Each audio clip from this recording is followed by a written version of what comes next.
You said F. Jimmy Iovine on a record, on a mixtape. Yeah, because he gave examples. He gave examples that it's okay as long as it makes money. I already said it's getting wild in New York. So, music mogul Jimmy Iovine accused of SA and harassment.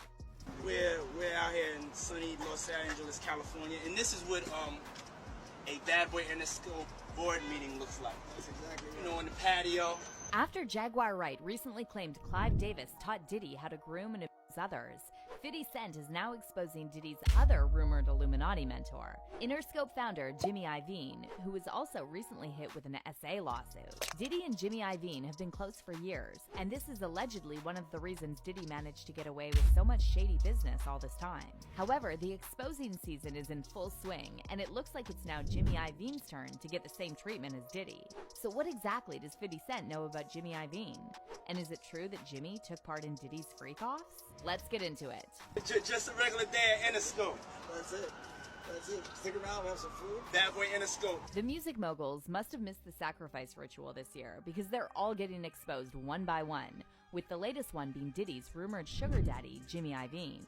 So if you don't know who Jimmy Iovine is, he's one of those music executives whose name often gets brought up when people talk about the hip-hop puppet masters such as Clive Davis and Jay-Z's mentor, Leor Cohen. In 1990, Iovine founded Interscope Records, and the following year, he signed Tupac Shakur as one of the first hip-hop artists under his label. Meanwhile, Interscope started providing funding and financial oversight for Suge Knight's Death Row Records, and Death Row operated as a subsidiary of Interscope. However, Tupac was allegedly suspicious of Jimmy Iovine from the start, because Iovine was reportedly instigating the East Coast versus West Coast beef for profit. Other artists also realized early on that Iovine couldn't be trusted, and one of them was Master P, who turned down $1 million deal from Interscope after he read the fine print on the contract and realized that Interscope would acquire the entirety of his label, its back catalog, all artists, and publishing, and they'd also own the trademark and rights to the label name. Not just that, but Master P later said that Jimmy Iovine directly threatened he would block his career if he turned down Interscope.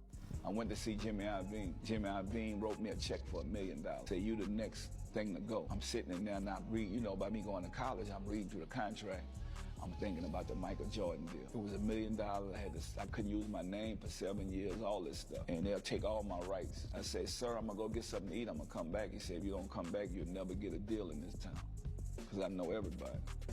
So I left, never came back. Me and my brother on the plane.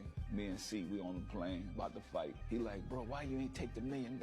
I'm like, bro, that white man offered me $1 million. How much you think I'm worth? What's also interesting is that November 1996, 1 month after Tupac was killed, was the most successful month for Interscope since its founding, because each week, 4 of Interscope albums took #1 place on the Billboard 200, including Tupac's posthumous release, The Don Illuminati, The 7-Day Theory, also known as the Machiavelli album.